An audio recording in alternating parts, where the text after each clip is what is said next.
എല്ലാവർക്കും സൂര്യ കിച്ചണിലേക്ക് സ്വാഗതം. ഞാൻ സൂര്യ രഞ്ജീഷ്. നമ്മളുടെ ഓണം ഇങ്ങ് എത്തിയിരിക്കുകയാണ്. എല്ലാവരും ഓണമൊരുക്കങ്ങളൊക്കെ തുടങ്ങിയോ? ഞാനും ചെറുതായിട്ട് ഓണമൊരുക്കങ്ങളൊക്കെ തുടങ്ങിയിട്ടുണ്ട്. അപ്പോൾ ആദ്യം തന്നെ എല്ലാവർക്കും എൻ്റെ പേരിലും സൂര്യ കിച്ചൻ്റെ പേരിലും എല്ലാവർക്കും ഓണാശംസകൾ നേരുന്നു. നമ്മുടെ ഓണസദ്യക്ക് എല്ലാവരുടെയും വീട്ടിൽ ഉണ്ടാക്കുന്ന ഒരു ഐറ്റമാണ് നമ്മളുടെ അവിയൽ എന്നത്. ഞാൻ ഇന്നൊരു അവിയലിൻ്റെ റെസിപ്പി ആയിട്ടാണ് വന്നിരിക്കുന്നത്. അവിയൽ എന്ന് പറഞ്ഞാൽ പല നാട്ടിലുള്ള ആൾക്കാരും പല രീതിയിലാണ് ഉണ്ടാക്കുന്നത്. ഞാനിന്ന് പുളിയൊക്കെ ചേർത്തിട്ടുള്ള ഒരു അവിയലാണ് ഉണ്ടാക്കാൻ പോകുന്നത്. നമുക്ക് നോക്കാം എങ്ങനെയാണ് ഈ അവിയൽ ഉണ്ടാക്കിയെടുക്കുന്നതെന്ന്. നമ്മുടെ അവിയൽ ഉണ്ടാക്കിയെടുക്കാൻ വേണ്ടി ഞാനിവിടെ കുറച്ച് വെജിറ്റബിൾസ് എല്ലാം എടുത്തു വെച്ചിട്ടുണ്ട്. അതായത് നമ്മളുടെ ബീൻസ് ഉണ്ട്, പയറ്, കായ്, ക്യാരറ്റ്, പടവലങ്ങ, മുരിങ്ങക്ക, ഇങ്ങനെയുള്ള കാര്യങ്ങളെല്ലാം തന്നെ എടുത്തു വെച്ചിട്ടുണ്ട്. നമുക്ക് ആദ്യം തന്നെ ഇതെല്ലാം ഒന്ന് ക്ലീൻ ചെയ്ത് നമുക്കിതിനെ ചെറിയ ചെറിയ കഷ്ണങ്ങളായിട്ട് നീളത്തിലൊന്ന് അരിഞ്ഞെടുക്കണം. ഞാനിപ്പോൾ ഇവിടെ നമ്മളുടെ അവിയലിനായിട്ടുള്ള പയറൊക്കെ അരിഞ്ഞുകൊണ്ടിരിക്കുകയാണ്. ഞാനെല്ലാം വാഷ് ചെയ്ത് വെച്ചിട്ടുണ്ടായിരുന്നു. അപ്പോൾ എല്ലാം അരിഞ്ഞെടുക്കുകയാണ്. നമ്മളെപ്പോഴും കഷ്ണം അരിയുമ്പോൾ കുറച്ച് നീളത്തിൽ അരിയാൻ നോക്കണം. തീരെ ചെറുതാക്കി കളയരുത്. നമ്മൾ ഈ തോരനൊക്കെ ചെയ്യുന്ന പോലെ ഇത്തിരി നീളത്തിൽ ഇങ്ങനെ അരിയുന്നതായിരിക്കും എപ്പോഴും നല്ലത്. ഇങ്ങനെ എല്ലാ വെജിറ്റബിൾ ഇപ്പോൾ പയറാണ് ഞാൻ അരിഞ്ഞത്. നമുക്കിതിനെ ഒരു പാത്രത്തിലോട്ട് മാറ്റാൻ. എന്നിട്ട്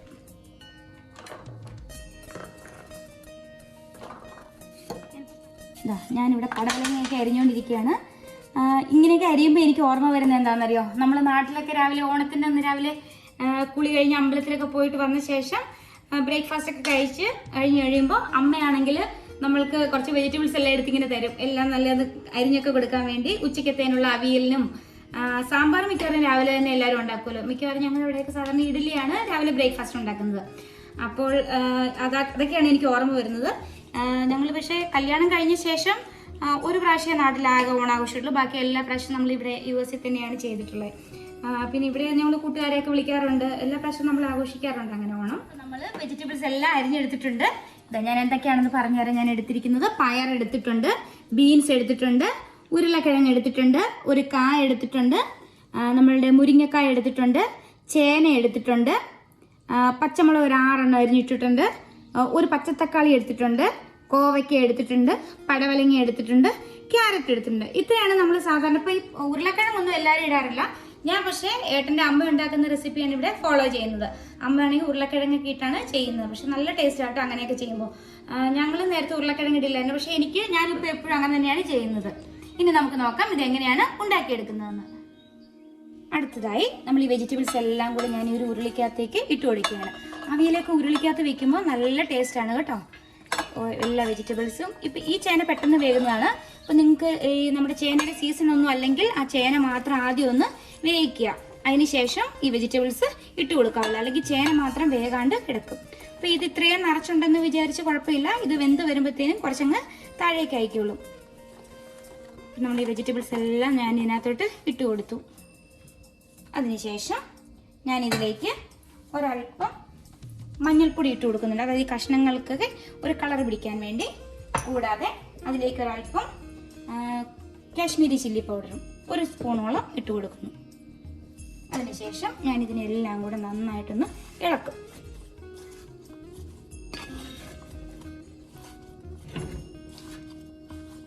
ഇത് മൊത്തം അങ്ങ് പിടിക്കണമെന്നില്ല. ജസ്റ്റ് ഒന്ന് ഇളക്കി കൊടുക്കുക. എല്ലായിടത്തും സ്പ്രെഡ് ആവണം, അത്രേ ഉള്ളൂ. അതിനുശേഷം ഞാനിതിലേക്ക് ഒരു 1/2 ഗ്ലാസ് വെള്ളം, ഇതിപ്പോൾ 1 ഗ്ലാസ് വെള്ളം എടുത്ത് വെച്ചിട്ടുണ്ട്. ഒരു 1/2 ഗ്ലാസ്സാണ് വെള്ളം ഒഴിക്കാൻ പോണത്. ഒരുപാട് വെള്ളത്തിൻ്റെ ആവശ്യമില്ല നമുക്ക്. ഞാനിപ്പോൾ ഒരു 1/2 ഗ്ലാസ് വെള്ളത്തോളം ഒഴിച്ചിട്ടുണ്ട്. ഇനി നമുക്ക് ഫ്ലെയിം ഓൺ ചെയ്തിട്ട് നമ്മുടെ നാട്ടിലൊക്കെ സാധാരണ ചെയ്യുന്നതാണ് ഒരു വാഴയില വെച്ച് ഇത് അടയ്ക്കുക എന്നുള്ളത്. ആ വാഴയിലേക്ക് വെച്ച് ആ വാഴയില എല്ലാം വാടി വന്നുള്ള അവിയലിനൊരു പ്രത്യേക ടേസ്റ്റാണ്. അപ്പം നമ്മൾ എന്ത് ചെയ്യും? ഈ വാഴയില വെച്ചിട്ട് ഇതിങ്ങനെ വെച്ച് കൊടുക്കും അകത്തേക്ക്. എന്നിട്ടൊരു ലിഡ് വെച്ചിട്ട് നമ്മൾ ഇതിനെ അടയ്ക്കും. ഇതിപ്പോൾ ഇങ്ങനെ ഇരിക്കട്ടെ. ഇത്ര കഴിയുമ്പോൾ വാടും. അപ്പം നമുക്കിത് അകത്തേക്ക് ആക്കി വെക്കാം. അപ്പം ഞാനിങ്ങനെ വെച്ചിട്ട് ഒരു ലിഡും വെച്ച് അടയ്ക്കുകയാണ്. ഇനി ഇത് കഷ്ണങ്ങളെല്ലാം നന്നായിട്ട് വെന്ത് വരണം. ഇടയ്ക്ക് നമ്മൾ ഇളക്കി നോക്കണം വെള്ളം വറ്റുന്നുണ്ടോ ഇല്ലയോ എന്നൊക്കെ അറിയാൻ വേണ്ടി. ഇപ്പോൾ നമ്മളുടെ അവിയലിൻ്റെ കഷ്ണങ്ങൾ വേകുന്ന സമയത്ത് ഞാനിവിടെ കുറച്ച് തേങ്ങ എടുത്ത് വെച്ചിട്ടുണ്ട്. നമുക്കതൊന്ന് ഒരരപ്പുണ്ടാക്കി എടുക്കണമല്ലോ നമ്മുടെ അവിയലിന് വേണ്ടി. അപ്പോൾ ഞാനിതിലേക്ക് കുറച്ച് തേങ്ങ ഇട്ട് കൊടുക്കുകയാണ്. അവിയലിനൊക്കെ എപ്പോഴും നിറച്ച് തേങ്ങ വേണം. നല്ല പൊതിഞ്ഞിരിക്കണം, എന്നാലേ നല്ല ടേസ്റ്റ് ഉള്ളൂ. അതിനുവേണ്ടി ഞാൻ ഇത്രയും തേങ്ങ മിക്സിയുടെ ജാറിലേക്ക് ഇട്ടിട്ടുണ്ട്. അതുകൂടാതെ ഇതിലേക്ക് ഞാൻ കുറച്ച് ജീരകം ഇട്ട് കൊടുക്കുകയാണ്. ഒരു 1.5 ടീസ്പൂണോളം ജീരകം ഇട്ടിട്ടുണ്ട്. പക്ഷേ അത്രയും കഷ്ണങ്ങളുണ്ടല്ലോ, അതിന് കൂടാനുള്ള ജീരകം വേണം. കൂടാതെ ഇതിലേക്ക് ഞാൻ അല്പം മഞ്ഞൾപ്പൊടിയും കൂടെ ഇട്ട് കൊടുക്കുകയാണ്. ഞാൻ ഒരു പച്ചമുളക് ഇടുകയാണ്. ഓൾറെഡി നമ്മളൊരു 6 പച്ചമുളക് അതിനകത്തേക്ക് അരിഞ്ഞിട്ടിട്ടുണ്ട്. പിന്നെ അരപ്പിനൊക്കെ ഒരു ചെറിയ എരിവ് കിട്ടാൻ വേണ്ടി ഞാനൊരു പച്ചമുളകും കൂടി ഇട്ടിട്ടുണ്ട്. കൂടാതെ ഞാനിവിടെ ഒരു 3-4 നമ്മളുടെ ചെറിയ ഉള്ളി എടുത്ത് വെച്ചിട്ടുണ്ട്. അതൊന്ന് നടുവേ കീറിയും കൂടെ ഇട്ട് കൊടുക്കുകയാണ്. എന്നിട്ട് നമുക്കിതിനെല്ലാം കൂടെ നന്നായിട്ടൊന്ന് ചതച്ചെടുക്കണം. അരയ്ക്കുമല്ല, ഒട്ടും വെള്ളം ഒഴിക്കേണ്ട ആവശ്യമില്ല. ഇതെല്ലാം കൂടി ജസ്റ്റ് ഒന്ന് ചതച്ചെടുക്കണം. ഇപ്പോൾ നമ്മുടെ അരപ്പ് ഇവിടെ റെഡി ആയിട്ടുണ്ട്. ഇതുകൊണ്ട് ഈ ഒരു പരുവത്തിലാണ് ഇരിക്കേണ്ടത്. അരഞ്ഞു പോയിട്ടില്ല, ജസ്റ്റ് എല്ലാം കൂടി ഒന്ന് നമ്മൾ ഒതുക്കിയെടുത്തിട്ടേ ഉള്ളൂ. ഇതാണ് നമ്മളുടെ അവിയലിനുള്ള അരപ്പ്. പിന്നെ നമുക്കിന് കറിവേപ്പിലയും ഇതും ഈ അരപ്പും ഉപ്പും എല്ലാം കൂടെ ആ കഷ്ണങ്ങൾ വെന്ത ശേഷം നമ്മൾ ഇട്ട് കൊടുക്കുകയാണ് ചെയ്യുന്നത്. ഇപ്പോൾ നമുക്ക് നമ്മുടെ അവിയലൊന്ന് തുറന്നു നോക്കാം എന്തായിട്ടുണ്ടെന്ന്. നല്ല തിളയൊക്കെ വന്നിട്ടുണ്ട്. ഇതുണ്ട്, ഈ ഇലയെല്ലാം വാടി വന്നിട്ടുണ്ട്. ഇനി നമുക്ക് ഇതൊന്നുകൂടെ ഇളക്കി കൊടുക്കാം നന്നായിട്ട്. കഷ്ണങ്ങൾ, അതായത് താഴെ കിടക്കുന്ന കഷ്ണങ്ങൾ മുകളിൽ വരണം, മുകളിൽ കിടക്കുന്ന കഷ്ണങ്ങൾ താഴെയും പോകണം. ആ രീതിയിൽ നമ്മൾ ഇളക്കി കൊടുക്കുക. ഇപ്പോൾ ഇത് വേഗാത്ത ഒത്തിരി വെന്തിട്ടില്ല, ജസ്റ്റ് ഒന്ന് വാടി വന്നിട്ടേ ഉള്ളൂ. അതുകൊണ്ട് ഇത് കുഴപ്പമില്ല. ഇത് കുറച്ച് വെന്ത ശേഷം ഇളക്കുമ്പോൾ സൂക്ഷിച്ച് ഇളക്കണം, അല്ലെ കഷ്ണങ്ങളെല്ലാം ഉടഞ്ഞു പോകും. ഇതിപ്പോൾ ഞാൻ എല്ലാം നന്നായിട്ട് താഴെ കിടന്ന കഷ്ണങ്ങളെ മുകളിൽ കൊണ്ടുവന്നിട്ടുണ്ട്. ഇനി നമുക്കിത് ഒന്നും കൂടെ അടച്ച് വെച്ച് ഇനി ഇത് നന്നായിട്ട് വേവിച്ചെടുക്കണം. അതായത് വെന്ത് കുഴഞ്ഞു പോകേണ്ട ആവശ്യമില്ല, പക്ഷേ കഷ്ണങ്ങളെല്ലാം നന്നായിട്ട് വെന്ത് വരണം. നമുക്കൊന്നും കൂടെ ഈ ഇല വെച്ച് തന്നെ അടച്ച് വയ്ക്കാം. അപ്പോൾ കണ്ടോ, ആ ഇല വാടിയപ്പോൾ നമുക്ക് അകത്തേക്ക് പ്രസ് ചെയ്ത് വെക്കാൻ പറ്റുന്ന പാകത്തിനായിട്ടുണ്ട്. അതിനുശേഷം ലിഡ് കൊണ്ട് അടയ്ക്കുകയാണ്. ഇപ്പോൾ നമുക്കൊന്ന് തുറന്ന് നോക്കാം നമ്മളുടെ കഷ്ണങ്ങളൊക്കെ എന്തായിട്ടുണ്ടെന്ന്. ഇത് കണ്ടോ, ഇപ്പോൾ കണ്ട കഷ്ണങ്ങളെല്ലാം വെന്തു എന്നുള്ളതിൻ്റെ ഒരു സൂചനയാണ്. ഇത് കണ്ട കഷ്ണങ്ങളെല്ലാം കുറച്ച് താഴേക്ക് ഇങ്ങനെ പോയിട്ടുണ്ട്. നമുക്ക് നന്നായിട്ട് നടത്തി കൊടുക്കാം. ഇതാ കഷ്ണങ്ങളെല്ലാം ഇതുണ്ടോ. അപ്പോൾ ഒരടിയിലൊരല്പം ഞാൻ തീ കുറച്ചിട്ടാണ് വേവിച്ചിരുന്നത്. ഇനി ഉരുളിയിലൊക്കെ ആകുമ്പോൾ പെട്ടെന്ന് തന്നെ നല്ല ചൂട് നിൽക്കും. അതുകൊണ്ട് നമ്മൾ അതിനനുസരിച്ച് കുറച്ച് വെള്ളം മാത്രമേ ഒഴിച്ചിട്ടുള്ളായിരുന്നു ഓൾറെഡി. പക്ഷേ കഷ്ണങ്ങളൊക്കെ നന്നായിട്ട് വെന്ത് വന്നിട്ടുണ്ട്. ഈ സമയം ഞാൻ ഓൾറെഡി നമ്മൾ അരച്ച് വെച്ചിട്ടുണ്ടായിരുന്നല്ലോ ഈ അവിയലിനുള്ള അരപ്പ്, അത് ഞാൻ ഇതിനകത്തേക്ക് ഇട്ട് കൊടുക്കുകയാണ്.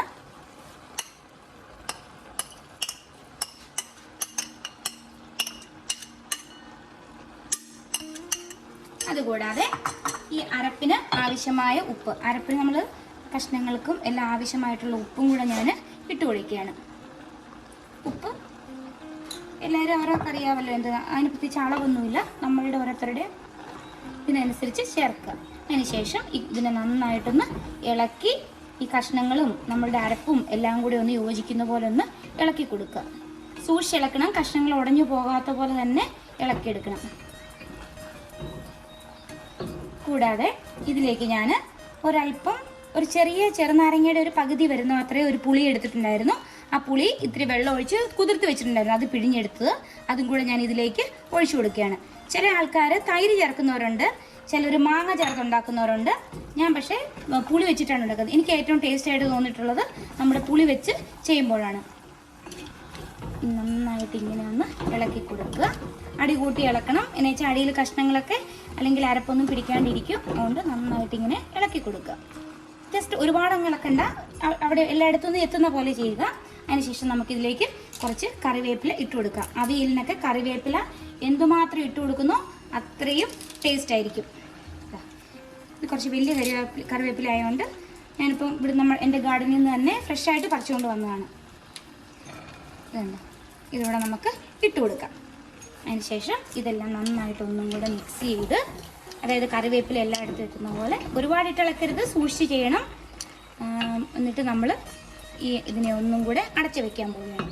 നമുക്കിങ്ങനെ വെച്ചതിന് ശേഷം ഈ കറിവേപ്പിൻ്റെ ഈ തണ്ടൊക്കെ ഉണ്ടല്ലോ, ഈ തണ്ടൊക്കെ ഇട്ട് കഴിഞ്ഞാൽ പ്രത്യേക ടേസ്റ്റാണ് കേട്ടോ നമ്മുടെ അവിയലിന്. ഇപ്പോൾ നമ്മളുടെ അവിയലിൽ ഈ കറിവേപ്പില ഇട്ടു. ഇനി നമ്മൾ ഈ വാഴയില വെച്ച് ഒന്നും കൂടെ അടയ്ക്കുകയാണ്. അതിന് ശേഷം കണ്ടോ ആ വാഴയില കണ്ട ചെറുതായത്. ഇനി നമ്മളൊന്നുകൂടെ അടച്ചു വെച്ച് ലോ ഫ്ലെയിമിലിട്ട് ഇത്തിരി കൂടെ അരപ്പെല്ലാം ഒന്ന് നന്നായിട്ട് വെന്ത് വരണം. നമുക്കൊന്ന് അടച്ചു വയ്ക്കാം.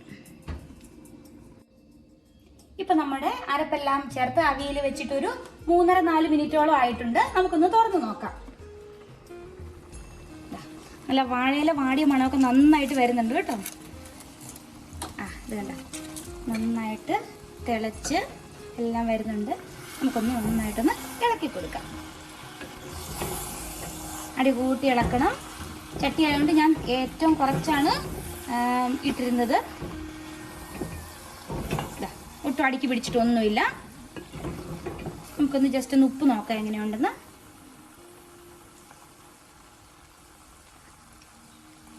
എനിക്ക് പാകത്തിനാണ് ഉപ്പുള്ളത്. പ്രത്യേകിച്ച് ഒന്നും കൂടുതലായിട്ട് ഇടേണ്ട ആവശ്യമില്ല. ഇനി ഈ സമയത്ത് നമ്മൾ ഇതിലേക്ക് അവിയലിലെ സാധനം കടുകൊന്നും വറുത്തൊഴിക്കില്ല. അതിന് പകരം നമ്മൾ പച്ച വെളിച്ചെണ്ണയാണ് ഒഴിച്ചു കൊടുക്കുന്നത്. നമ്മളതിലേക്ക് പച്ച വെളിച്ചെണ്ണ, നമ്മൾ ഈ സദ്യക്കൊക്കെ ഉണ്ടാക്കുമ്പോൾ നന്നായിട്ട് എണ്ണ ഒഴിക്കണം കേട്ടോ. അന്ന് ഒരു ദിവസത്തേന് ഹെൽത്ത് കോൺഷ്യസ് ഉള്ളവരൊക്കെ ഒന്ന് മാറ്റി വെച്ചിട്ട് നന്നായിട്ട് വെളിച്ചെണ്ണയൊക്കെ ഒഴിച്ചു കൊടുത്താലേ നല്ല അവിയൽ നമുക്ക് ഉണ്ടാക്കിയെടുക്കാൻ പറ്റുള്ളൂ. ഉണ്ട് ഇങ്ങനെ ഇതും കൂടെ വെളിച്ചെണ്ണയും കൂടെ ഒഴിച്ച ശേഷം ഒന്ന് ഇളക്കിയിട്ട് നമ്മൾ ഫ്ലെയിം ഓഫ് ചെയ്യണം. ഈ സമയം നമ്മൾ നന്നായിട്ടൊന്ന് ഇളക്കി കൊടുക്കുക.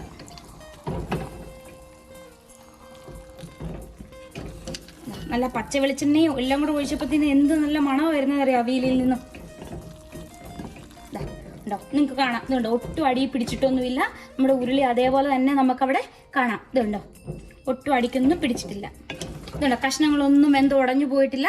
എന്നാൽ കഷ്ണങ്ങൾ നന്നായിട്ട് വേഗം ചെയ്തിട്ടുണ്ട്. ഇപ്പം നമ്മുടെ അവിയൽ റെഡി ആയിട്ടുണ്ട്. നമ്മുടെ ഓണസദ്യക്കുള്ള അവിയൽ നല്ല സൂപ്പർ ആയിട്ടുണ്ട്. നല്ല മണമായിട്ട് വരുന്നത്. എനിക്കിപ്പോൾ തന്നെ കഴിക്കാൻ തോന്നുന്നുണ്ട്. അപ്പം നോക്കി നിങ്ങളും അപ്പം ഇതുപോലെ തന്നെ ഉണ്ടാക്കി നോക്കണം കേട്ടോ. പുളിയൊക്കെ ചേർത്ത് കഷ്ണങ്ങളെല്ലാം ഇട്ട്. ഇതുണ്ടോ, ഇത് ശരിക്കും ഒരു 15 പേർക്കോളം കഴിക്കാനുള്ള അവിയലുണ്ട്. ശരിക്കും നമുക്ക് സദ്യക്ക് കഴിക്കുമ്പോൾ ഒരു 15 പേർക്ക് സുഖമായിട്ട് കഴിക്കാവുന്ന അവിയലുണ്ട്. എങ്ങനെയാണെങ്കിലും നമ്മൾ അവിയൽ ഉണ്ടാക്കുമ്പോൾ നമുക്ക് ഒറ്റ ദിവസം കൊണ്ട് തീരില്ല. ഇത്രയും എല്ലാ കഷ്ണങ്ങളും ചേർക്കുമ്പോൾ അതിൻ്റെതായ ടേസ്റ്റ് ഉണ്ട്. ഇതാ നമ്മുടെ അവിയൽ ഇതാ റെഡി ആയിട്ടുണ്ട്. ഞാനൊരു പാത്രത്തിലോട്ട് മാറ്റിയിട്ടുണ്ട്. കണ്ടോ, നല്ല ഭംഗിയാണ് കാണാൻ. ഇത് കണ്ടോ, നമ്മളുടെ കഷ്ണങ്ങളെല്ലാം ഒന്ന് വെന്ത് പോയിട്ട് നമുക്ക് കഷ്ണങ്ങളെല്ലാം അതേപോലെ കാണാൻ പറ്റുന്നുണ്ട്. കേട്ടോ, ക്യാരറ്റെല്ലാം അതേപോലെ തന്നെ ഉണ്ട്. എന്നാൽ നന്നായിട്ട് വെന്തിട്ടുമുണ്ട്. നമുക്കൊന്ന് ടേസ്റ്റ് ചെയ്ത് നോക്കാം.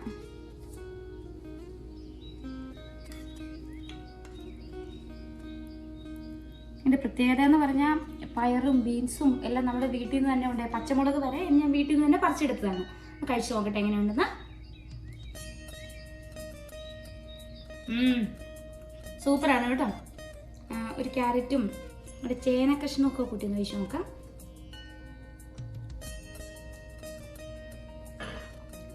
വെളിച്ചെണ്ണയുടെ ടേസ്റ്റ് നന്നായിട്ട് വരുന്നുണ്ട്. ഭയങ്കരമായിട്ട് എരിവൊന്നുമില്ല. ഇനിയിപ്പോൾ എരിവ് കൂടുതൽ വേണ്ടവർക്ക് നമ്മൾ ആ തേങ്ങ അരയ്ക്കുമ്പോൾ 2-3 പച്ചമുളച്ച, എരിവില്ലാണ്ടില്ല, അത്യാവശ്യം എരിവുണ്ട്. പക്ഷേ ഒരുപാട് എരിവായിട്ടില്ല. കുട്ടികൾക്കെല്ലാം കഴിക്കാവുന്ന രീതിയിലാണ് ഇതുള്ളത്. പിന്നെ നല്ല കഷ്ണങ്ങളെല്ലാം നന്നായിട്ട് വെന്തിട്ടുണ്ട്. നല്ല ടേസ്റ്റ് കിട്ടുന്നുണ്ട്. അരപ്പൊക്കെ കണ്ടോ ഞാൻ എടുത്ത് വെച്ചാൽ നമ്മുടെ അവിയലിന് എപ്പോഴും തേങ്ങയെല്ലാം കൂടുതലായിട്ട് ചേർക്കാൻ നോക്കുക. തേങ്ങ എന്തുമാത്രം ചേർക്കുന്നോ അത്രയും ടേസ്റ്റ് ആയിരിക്കും. പിന്നെ പുളിവെള്ളം, ആ പുളിയുടെ ടേസ്റ്റും എരിവും എല്ലാം കൂടെ പിന്നെ വെളിച്ചെണ്ണയും കൂടെ ഒഴിച്ചപ്പോൾ സൂപ്പറാണ്. പിന്നെ കറിവേപ്പില, എന്തുമാത്രം കറിവേപ്പില ഇടാവോ അത്ര ഇട്ടാൽ നമ്മുടെ അവിയൽ അതുപോലെ ടേസ്റ്റ് ആയിരിക്കും. പിന്നെ കണ്ടോ, സാധാരണ മഞ്ഞ കളറിലായിരിക്കും നിങ്ങളെല്ലാം കണ്ടിട്ടുള്ളത്. നമ്മൾ ആ മുളക് പൊടി ഇട്ടുകൊണ്ട് ചെറിയൊരു മഞ്ഞയും അല്ല ഓറഞ്ചും അല്ലാത്തൊരു ചെറിയൊരു കളറിലാണ് വന്നിരിക്കുന്നത്. ചേട്ടൻ്റെ അമ്മ ഇങ്ങനെയാണ് ചെയ്യുന്നത്. എൻ്റെ വീട്ടിലൊന്നും ഇങ്ങനെയല്ലായിരുന്നു. പക്ഷെ ഇങ്ങനെ ചെയ്ത് കണ്ടപ്പോൾ നല്ല ടേസ്റ്റാണ്, കാണാനും നല്ല ഭംഗിയാണ്.